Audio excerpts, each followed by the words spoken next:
Bon les sangs, j'ai tout plein de trucs à dire avant de commencer cette vidéo et avant de vous dire bonjour.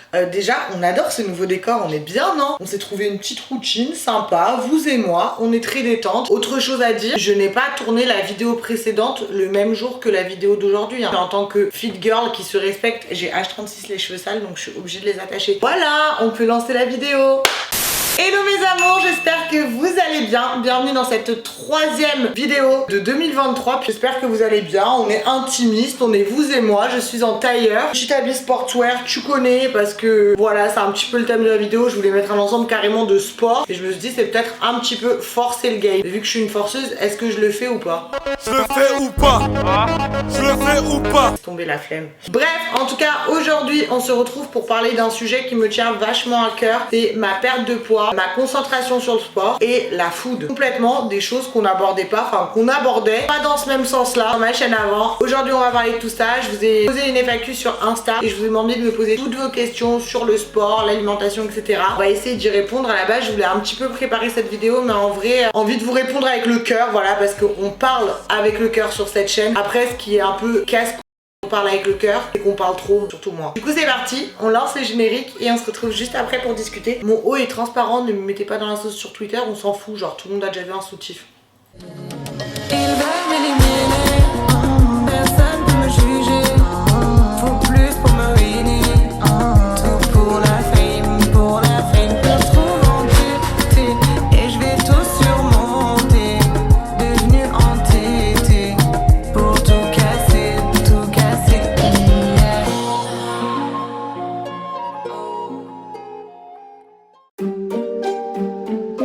Alors ça c'est une question qui me revient tout le temps et qui m'est revenue non pas que dans ma FAQ mais qui me revient en DM souvent. C'est pas parce que t'as pas fait de sport depuis des années que tu peux pas aller à la salle. Tu sais qu'il y en a beaucoup qui sont mal à l'aise d'aller à la salle et puis moi je vais vous parler de situations où je peux comprendre parce qu'à la salle quand t'es une meuf surtout il y a plein de mecs qui permettent de te donner maintes et maintes conseils. Alors des fois c'est pas du tout des conseils bienveillants, attention moi je prends la critique, mais il y a des manières de tourner les choses. Je vais vous raconter une petite anecdote qui m'est arrivée quand j'étais encore à Basique. J'ai enlevé mes chaussures pour faire mes squats parce que les squats c'est bien de les faire dans des chaussures à plat. Souvent je les fais en Jordan 1, donc il y en a qui sont choqués. C'est super bien aussi de les faire en Converse. En fait c'est bien d'être dans une chaussure qui est totalement à plat. Et en l'occurrence j'avais mes Nike Elite. Du coup je les ai enlevées parce que je savais pertinemment que c'était pas genre une paire adéquate pour faire des squats. Il y a un mec qui vient me voir, il me dit ouais t'as bien fait d'enlever ta paire. C'est une remarque inutile et désobligeante et gênante en fait parce que j'ai enlevé ma paire. Pourquoi tu viens me dire faut l'enlever? Bref, donc je peux comprendre que ça bloque certaines personnes, surtout les meufs, mais en vrai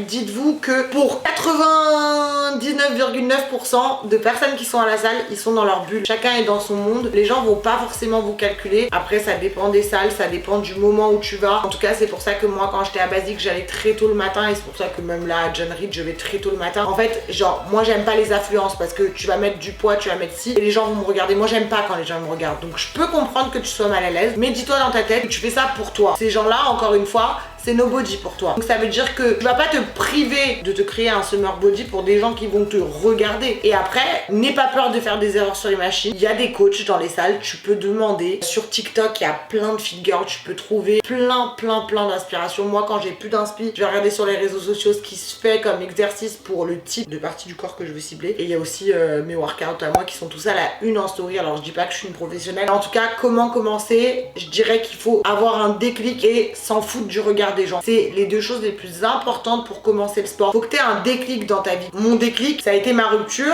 Non pas que j'avais pris du poids, mais si. Mais je dirais que ça a été un déclic pour moi parce que pour moi, ça a été un échappatoire. Je n'ai fait que le dire. Mais vraiment, la salle de sport, pour moi, ça a été un échappatoire et c'est ça mon déclic. Je pense qu'en premier lieu, faut avoir un déclic et en deuxième lieu, faut te dire dans ta tête que tu t'en fous clairement du regard des gens. Tu vois, c'est pour ça que je voulais lister mes idées parce que là, je suis partie dans plein de choses. Passons à la question suivante.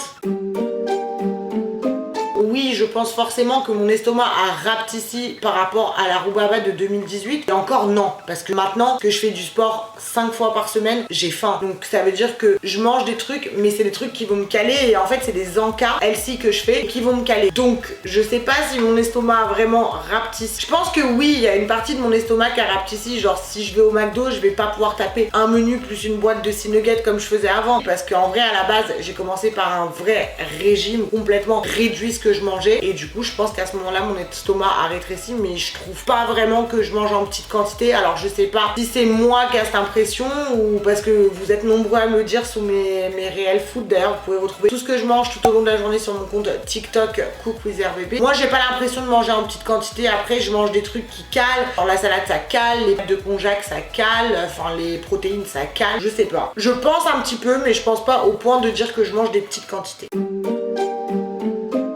Du coup j'ai un petit peu répondu à cette question. Voilà, je m'égare, je ne fais pas de planning et je m'égare. Je vais vous expliquer mon programme de la semaine qui n'est pas forcément le meilleur parce qu'il faut prendre des jours de repos entre les séances, que moi je préfère généralement prendre le week-end, avoir mon samedi dimanche pour moi. Après ça dépend des semaines bien sûr, quand j'ai des déplacements c'est complètement différent. Et si je suis à Lyon toute une semaine complète, je fais le lundi matin mon leg day, le mardi je fais le dos avec un petit peu de cardio et peut-être des abdos si j'ai la foi, le mercredi je refais un leg day. Le jeudi c'est pour biceps, tu connais, avec aussi des petits abdos, un circuit de franchement 7 minutes qui suffit, genre 2 fois par semaine c'est déjà bien. Et c'est à ce moment là que en gros l'élasticité de ma peau elle a commencé à se raffermir. Je rajoute un petit peu de cardio si bien sûr j'ai la foi, toujours en faisant attention à mon organisme et si je suis fatiguée ou pas en fait, tout dépend de comment j'ai dormi la veille. Et le vendredi je refais un leg day. Alors les leg day j'en fais 3 par semaine parce que en vrai c'est là où je veux prendre un max de masse en gros sur les fesses. Après chacun fait son programme à sa manière en fonction de ses objectifs finaux. Moi en tout cas ça c'est mon programme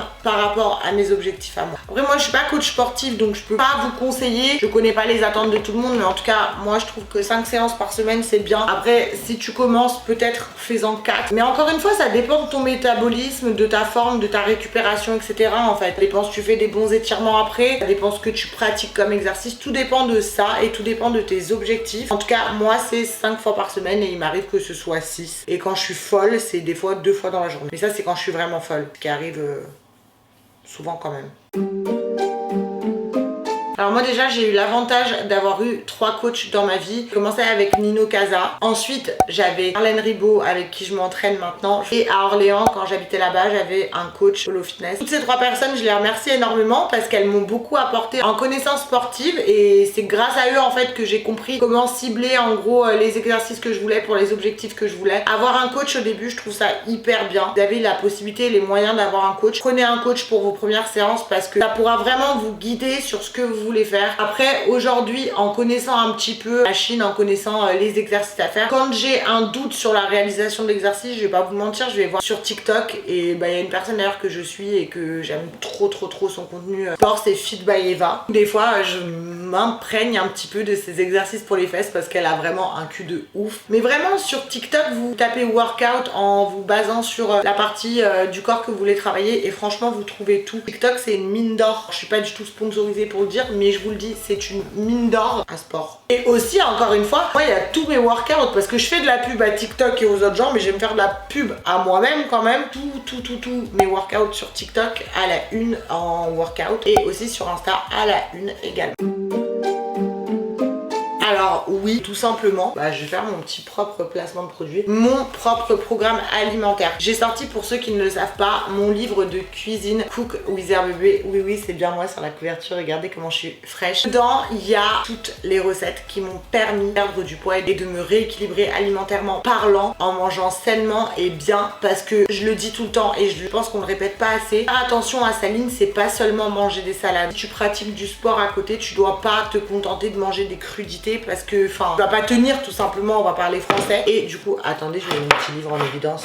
Ouais je me fais ma propre pub. Et du coup dans ce bouquin il y a toutes les recettes qui m'ont au début permis de perdre du poids. Vous pouvez aussi retrouver des recettes gourmandes parce que la food c'est se faire plaisir. En tout cas si vous voulez investir dans un bon livre de cuisine, ouais je dis ça sur moi-même, ouais le lien est en bio, il est disponible chez mon éditeur Dashbook en précommande, il est à 25 € et avec le code Christmas Rubaba, oui aussi on ne s'est pas mis à la page, donc avec le code Christmas Rubaba vous avez moins 5 €. Du coup le bouquin vous revient à 20 €. Ça vaut grave le coup, je vous mets tout en bio. Enfin, en fait toutes les recettes qui m'ont permis de perdre du poids et de me rééquilibrer. Parce que en fait faut pas se priver. Si tu te prives, le jour où tu remangeras quelque chose dont tu t'es privé, là tu vas prendre un max de poids. Il faut savoir que ma perte de poids n'est pas passée par des restrictions mais par un rééquilibrage alimentaire. C'est vraiment une nuance à bien soulever. Et aussi il faut absolument avoir des cheat days, un jour dans la semaine où tu te fais plaisir et tu manges que t'as envie. Sans mentir, moi c'est pas dedans en fait, c'est mes petites recettes à moi où j'ai perdu du poids. Mais pour les gourmands, encore une fois, il y a des recettes sucrées, mais il y a des recettes elles-ci sucrées aussi. Il y a vraiment plein de choses. En tout cas, dedans, vous retrouverez tout ça.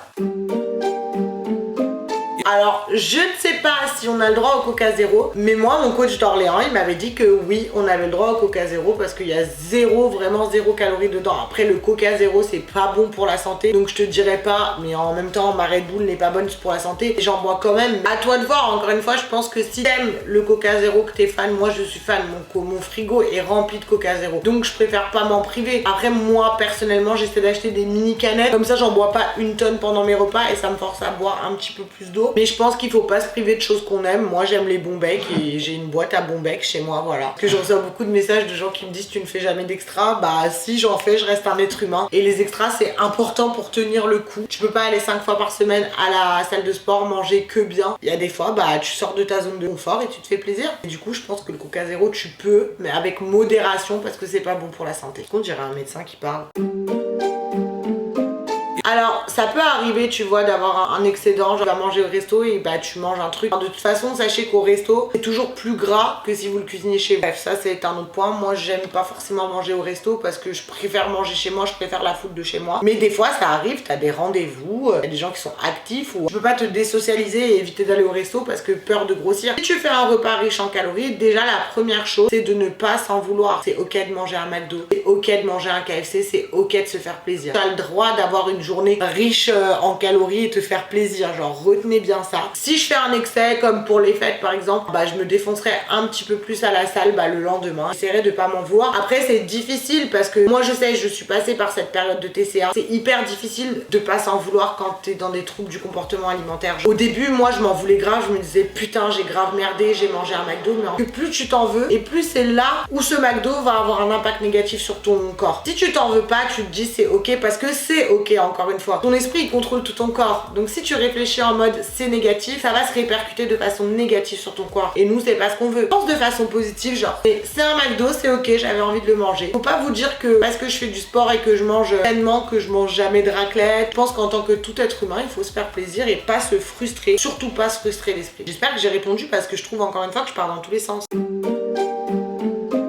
Non, pas du tout, je ne calcule pas les calories que je mange. Après maintenant je me suis mise à peser mes aliments genre féculents, mais pas par rapport aux calories, c'est juste que j'ai une fâcheuse tendance à cuisiner en trop plein, genre je sais pas pourquoi. Et après ça reste, pas manger un truc qui a été prêt avant. Bon, ça c'est un toc personnel, genre j'aime pas manger des restes en fait. Donc je pèse mes aliments féculents etc, mais je ne compte pas les calories. Après vu que je suis en période de prise de masse au niveau du fessier, des cuisses et tout, alors je devrais compter mes calories parce que si vous cherchez à prendre de la masse, il faut manger plus de calories que vous ne le devez, mais de bonnes calories. On va pas dire faut manger 4 McDo et des pizzas et dire comme Mila Jasmine, j'ai un cul grâce aux pizzas, tu vois.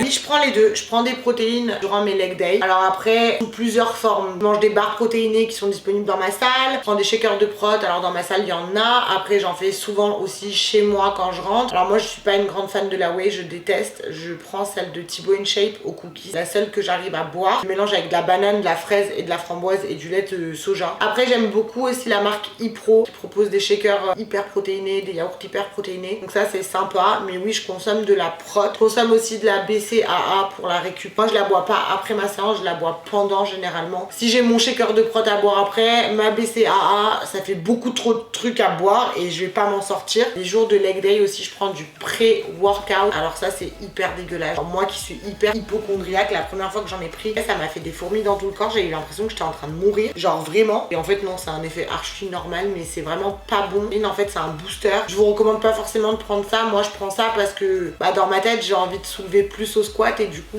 j'ai l'impression que ça me donne une force supplémentaire. Je le prends pas tous les jours, je le prends vraiment que pendant mes leg days, donc 3 fois par semaine parce que c'est pas bon non plus de en prendre trop souvent. Là je vous conseille d'aller dans les boutiques de fitness, ils vous renseigneront mieux que moi. Je suis pas forcément calée pour donner des infos sur ça, mais voilà ce que je prends moi. Oui, je prends des compléments alimentaires comme vous l'avez vu dans ma précédente vidéo, Luxéol pour faire pousser mes cheveux. Je prends celle-ci, Forte Pharma, des gummies de fouet naturel apparemment. Qualité 4G, j'en prends 2 par jour, genre juste pour booster. Je prends aussi la vitamine C pour la réduction de la fatigue. Je prends aussi de la marque Cooper Mac 2, des gommes contre la nervosité et la fatigue, et ça c'est avant de dormir. Après encore une fois, je pense que je suis pas la mieux renseignée pour vous parler de gummies etc, parce que moi c'est ce qu'on m'a conseillé en pharmacie en fonction de mes besoins. Je vous conseille vraiment d'aller dans une pharmacie, ils vous renseigneront bien mieux que moi. Encore une fois, je vais répondre à cette question, mais de façon vague, parce que je dirais que ça dépend vraiment des personnes. Et ça dépend des exercices. Par exemple, au squat, j'ai commencé, je pense, à 20-30 kg. Et aujourd'hui, je suis montée à 70. Après, c'est pas un objectif à atteindre pour vous parce que je fais 70. C'est chacun en fonction de ses besoins et de ses objectifs. C'est pas forcément intéressant de pousser une tonne et d'avoir une tonne sur le dos. En vrai, c'est la manière dont tu fais tes répétitions. Et en vrai, si je ferais mes répétitions comme je l'ai fait aujourd'hui à 30 kg, ça aurait le même effet. Ça veut dire que je pourrais en faire plus et que ce serait tout aussi intéressant. Moi, je suis une personne genre une challengeuse genre dans ma tête. Ça veut dire qu'aujourd'hui, je suis à 70, mais mon but, c'est de monter plus. Mais en vrai, c'est pas forcément la meilleure des solutions. Encore une fois, je vous parle de mon cas personnel. Je monte assez progressivement et il faut monter doucement. Faut savoir que par exemple, avant de faire mes 4 séries à 70 kg, je fais une série à barre vide, donc ça veut dire à 20 kg, une autre série à 50 et une série à 60. J'arrive pas genre sur ma cage de squat et je fais 70 kg directement. Faut quand même s'échauffer les muscles, faut pas y aller directement. Vous fiez pas à ce que vous voyez sur internet, moi on me demande souvent les poids. Je pense que ça diverge vraiment en fonction de chacun. Chacun est différent et chacun a une force différente tout simplement. Donc en vrai, moi je vous note les poids que je prends quand je suis à la salle parce qu'on me les demande, mais vraiment c'est pas représentatif, c'est chacun à sa manière. Genre ça c'est très important de le retenir. Je vais boire un coup parce que je vais tomber dans les pommes. Le sport, franchement, c'est un état d'esprit. Et pour ceux qui me suivent depuis 2018, vous savez que j'étais pas du tout dans l'état d'esprit du sport. C'était pas du tout mon délire que le sport à la base. Vraiment, en fait, c'est tellement rentré dans ma tête. Et je vous jure que c'est tellement un endroit où je suis heureuse et ça me libère tellement de choses de mon esprit. En fait, faut essayer et faut y aller avec de la bonne volonté. Si vous allez de bonne volonté, de bonne augure, ça se dit ou pas, je suis pas sûre. Faut pas aller à la salle en mode un reculon, genre faut que j'aille à la salle. Non, faut pas faire ça. Faut que vous alliez à la salle en vous disant j'ai envie d'aller à la salle, j'ai envie de faire une séance. Et je vous jure que votre mental, c'est tout ce qui compte. C'est dans la tête que ça se passe. La motivation, elle va venir au fur et à mesure. Si vous y allez de façon récurrente et que vous êtes régulier, vous allez voir des résultats, donc vous allez être motivé. Après, aller à la salle de sport et manger des McDo à côté, ça sert à rien. Faut savoir que le sport, c'est seulement 20% dans un changement physique. Il y a l'alimentation qui représente 80%. Faut combiner les deux. Encore une fois, petite pub. Mon petit bouquin, les recettes, et je vous jure que vous allez kiffer parce que vous allez aimer cuisiner, vous allez aimer vous faire plaisir et manger sainement. La motivation, c'est dans l'esprit. Moi, j'essaye tous les jours de vous motiver sur mon Insta, donc en vrai, venez me suivre. Toutes les phrases de motivation, que ce soit concernant le sport ou autre, je les mets. En fait, vraiment, la motivation, elle va venir quand tu vas avoir envie. Si t'as pas envie, ça sert à rien. Ça sert à rien de se forcer de faire quelque chose qu'on n'aime pas. Faut être passionné par tout ce qu'on fait, et moi, aujourd'hui, je suis passionnée par la cuisine, donc j'ai sorti un livre de cuisine. Je suis passionnée par le sport, donc j'y vais 5 fois par semaine. Je mange, je vis, je dors sport et c'est comme ça, j'aime ça. Il faut aimer tout ce que vous faites. Si vous faites un truc à reculons, ça sert à rien. Non, pas du tout. Après, je sais pas parce que je compte pas mes calories, mais je mange pas plus. Et dans mon esprit, il y a encore les TCA qui traînent un petit peu parfois. Et du coup, comme j'ai peur de grossir, genre, je sais que le poids sur la balance, quand tu fais de la muscu, ça veut plus rien dire. Mais si mon poids il augmente, je vais être frustrée de ouf de tous les efforts que j'ai fait. Donc, non, je suis pas en surplus calorique, je pense, et je devrais l'être si je veux prendre plus de cul plus rapidement. Les TikTok que je poste, je les poste le jour de ma séance. Ça veut dire si le jour même j'ai fait un leg day, je vais vous poster mon leg day. Donc vraiment c'est au jour le jour, vous pouvez suivre toute l'évolution, c'est les exos que je fais dans la journée où je poste le TikTok, c'est le premier truc que je fais dès que je rentre chez moi.